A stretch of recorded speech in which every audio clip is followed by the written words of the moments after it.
Hello मेरे दोस्तों, कैसे हैं आप सब। लेकर आए हूँ आपके लिए कॉस्ट अकाउंटिंग के मोस्ट इम्पॉर्टेंट टॉपिक।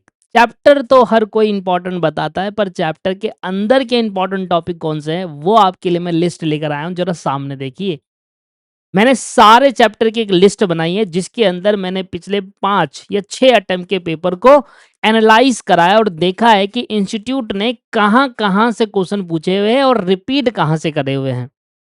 तो दोस्तों, ये एनालाइज करके मैं आपके लिए कुछ लिस्ट लेकर आया हूं कि क्या आपको पूरा चैप्टर करना चाहिए, क्या आपको सर कुछ कुछ टॉपिक्स उसके अंदर करने चाहिए। तो अगर आप देखोगे तो पूरा एनालिसिस करते हुए ये समझ में आया कि जो कॉस्ट शीट है ना दोस्तों, उसमें कोई छोटे छोटे कॉन्सेप्ट नहीं है। तो कॉस्ट शीट जो है वो फुल फ्लैज आपको पूरा करना पड़ेगा। तो पेपर के टाइम पर क्या करना चाहिए, कॉस्ट शीट को पूरा करो। पूरा इन द सेंस कि एक कॉस्ट शीट का फॉर्मेट है, उसके एक दो दो तीन तीन क्वेश्चन कर लो मॉड्यूल के, एक दो पीवाईक्यू के, बस हो गया आपका कॉस्ट शीट रिवीजन।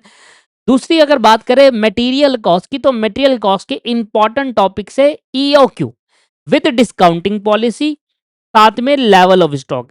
इन्हीं दो से देखा गया है मटेरियल चैप्टर में क्वेश्चन।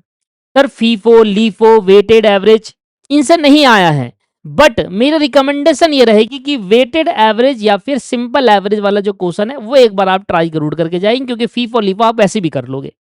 तो इनका एक एक क्वेश्चन कर लेना, पर मेहनत लेवल ऑफ स्टॉक और ईओक्यू विद डिस्काउंटिंग पॉलिसी करना।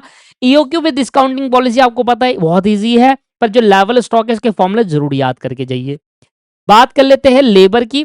तो लेबर में देखा गया 5 अटेम्प्ट में से या तो एक अटेम्प्ट या 2 अटेम्प्ट में क्वेश्चन आया है, या तो मटेरियल का आता है या लेबर का आता है। अगर लेबर का क्वेश्चन आया है वो 3 जगह से पूछा गया है।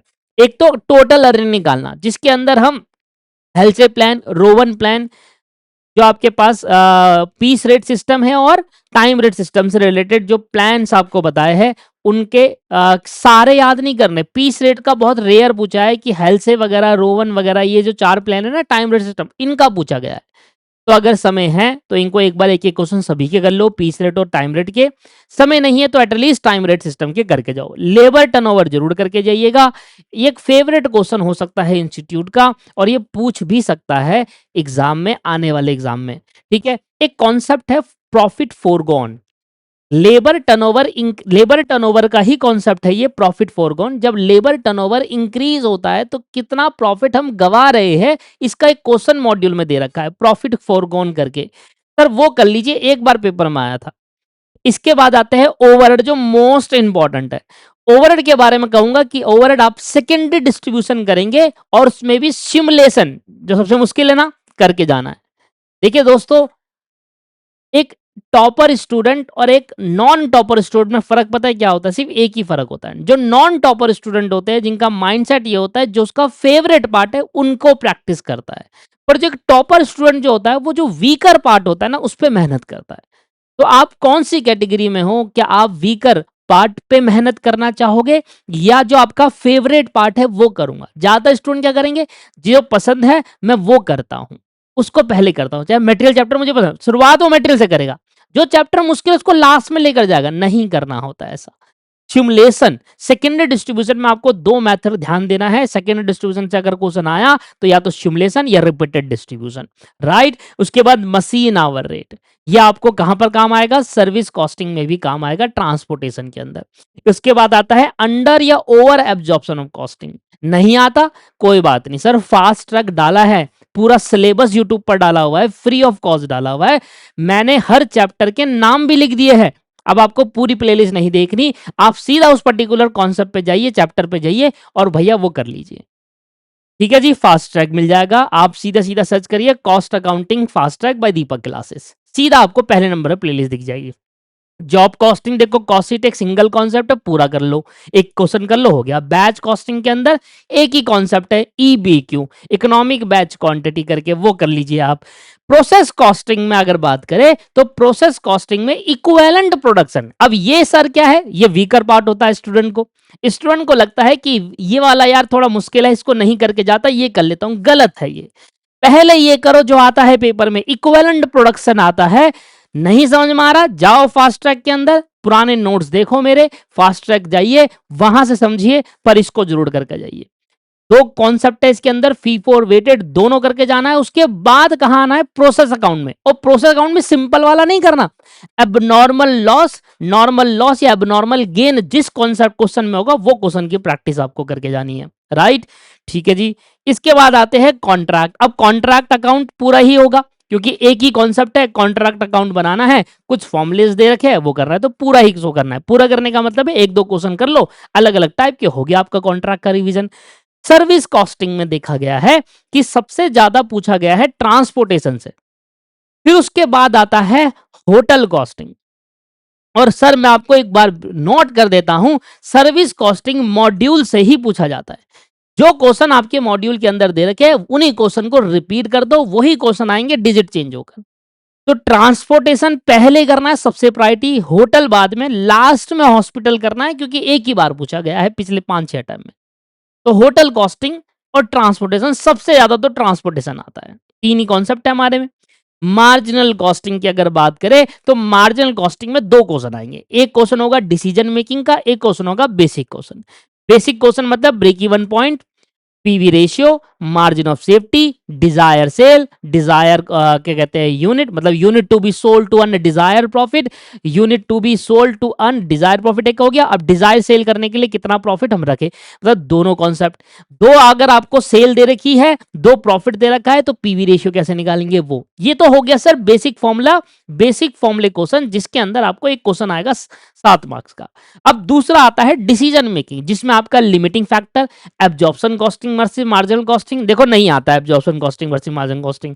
डिसीजन आपको जो करना है वो क्या करना है, वेटेड कंट्रीब्यूशन, अपॉर्चुनिटी कॉस्ट, इन सब पे ध्यान देना है। जो छोटे छोटे इनके अलावा जो कॉन्सेप्ट है, छोटे छोटे अपॉर्चुनिटी कॉस्ट है ना, और आपके पास मल्टीपल ब्रेक इवन पॉइंट करके कॉन्सेप्ट आता है, अगर आपके इसमें देख लेना अपॉर्चुनिटी कॉस्ट करके है वो आएगा, वो कर सकते हैं आप। इसके बाद आपका है लिमिटिंग फैक्टर, की फैक्टर, ये डिसीजन मेकिंग पे बेस्ड है, ये करके आइए। Absorption costing versus marginal costing है सिलेबस के अंदर पर पूछ नहीं रहा, ठीक है, वो थोड़ा मुश्किल भी लगता है स्टूडेंट को, वो इसको छोड़ सकते हैं आप। स्टैंडर्ड कॉस्टिंग, देखिए स्टैंडर्ड कॉस्टिंग के अंदर मैंने जो 5-6 पेपर को एनालाइज करा है तो उसमें मैक्सिमम बार 4 बार तो पूछा गया है लेबर और 2 बार पूछा गया है जी मटेरियल। अब मैं आपसे कहूं कि लेबर कर लो मटेरियल मत करो, ये भी गलत है, मटेरियल कर लो लेबर कर लो, ये भी गलत है। हाँ, हमारी बुक के अंदर दो ऐसे क्वेश्चन दे रखे हैं जिसमें लेबर और मटेरियल मिक्स करके पूछ रहा है। जब मैंने 5 अटेम्प्ट के पेपर में देखा कि वो दो क्वेश्चन जो मिक्स करके आते हैं, मतलब एक ही क्वेश्चन में लेबर का भी पूछ रहा है मटेरियल, ऐसे क्वेश्चन नहीं आ रहे भैया, ऐसे क्वेश्चन आ ही नहीं रहे।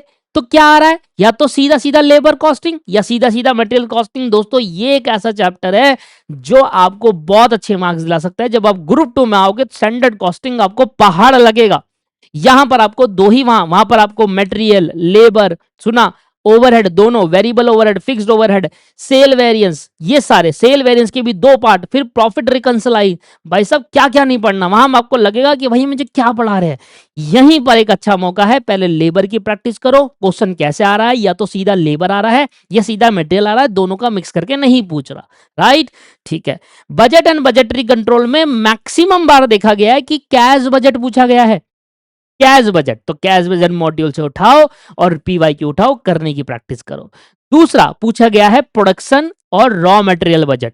अब रॉ मटेरियल परचेज बजट भी है उसमें, रॉ मटेरियल कंज्यूम बजट भी है और प्रोडक्शन बजट, बहुत सिंपल है, ये करके जाना है। एंड तीसरा एक बार पेपर में आया था मास्टर बजट 2016 सिलेबस के अंदर। अब देख लेना भैया मास्टर बजट आपको करना है नहीं करना, बट एक बार पूछा गया था तो उसको एक बार ट्राई कर लेना। कॉस्ट अकाउंटिंग स्टैंडर्ड की बात करें तो दोस्तों कॉस्ट अकाउंटिंग स्टैंडर्ड पूरा पढ़ा रहा हूं मैं, 24 के 24 कॉस्ट अकाउंटिंग स्टैंडर्ड 3 क्लास में ऑलरेडी अपलोड कर चुका हूं, 3 से 4 क्लास में ऑलरेडी अपलोड कर चुका हूं, जो कि मेरी फास्ट ट्रैक वाली प्लेलिस्ट है उसके लास्ट में है। रोज एक क्लास अपलोड होगी और पेपर से पहले अब 3 से 4 क्लास और बची है, खत्म होने वाला है वो करने। कॉस्ट अकाउंटिंग स्टैंडर्ड की जो लास्ट क्लास में आपको लिस्ट दूंगा कि ये कॉस्ट अकाउंटिंग स्टैंडर्ड के ये टॉपिक इंपॉर्टेंट है, इसको आप ट्राई करके जाइए, ठीक है। तो कॉस्ट अकाउंटिंग स्टैंडर्ड हम किसकी क्लास में डिस्कस कर लेंगे, कहां पर मिलेगा, कॉस्टिंग के फास्ट ट्रैक है, कैसे सर्च करोगे, कॉस्टिंग सीए में inter cost accounting fast track bye दीपक क्लासेस करना, आ जाएगी प्लेलिस्ट सामने, लास्ट में चले जाना, वहां पर कॉस्ट अकाउंटिंग स्टैंडर्ड की क्लासेस अपलोड करना स्टार्ट कर दिया है मैंने। कॉस्ट बुक कीपिंग करके हमारा है कॉस्ट अकाउंटिंग सिस्टम, जिसमें नॉन इंटीग्रेटेड, इंटीग्रेटेड और रिकंसिलेशन। भैया इसमें रिकंसिलेशन ही आता है, तो नॉन इंटीग्रेटेड इंडिकेटर करने की जरूरत नहीं है, सिर्फ रिकंसिलेशन स्टेटमेंट करके जाओ, 100% रिकंसिलेशन पेपर में आता है।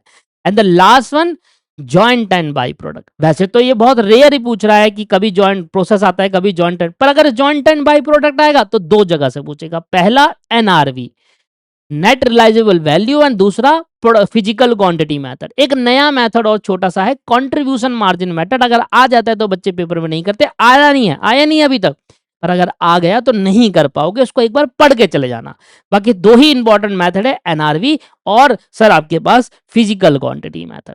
तो ये है सर आपके पूरे इंपॉर्टेंट चैप्टर्स के इंपॉर्टेंट, हर चैप्टर के अंदर के इंपॉर्टेंट टॉपिक्स। ठीक है दोस्तों, तो मिलते हैं आपको नेक्स्ट क्लास में। अगर आप ये चाहते हो कि सेम चीज मैं फाइनेंशियल अकाउंटिंग के लिए बनाऊं, तो नीचे कमेंट फाइनेंशियल अकाउंटिंग करो। जितने ज्यादा कमेंट आएंगे उतना मुझे मोटिवेशन मिलेगा, इसमें मेहनत करूंगा और फाइनेंशियल अकाउंटिंग के लिए भी लेकर आऊंगा। वीडियो को देखने के लिए धन्यवाद। पहली बार हमारे चैनल पे तो चैनल को जरूर सब्सक्राइब करें। Thank you, have a nice day.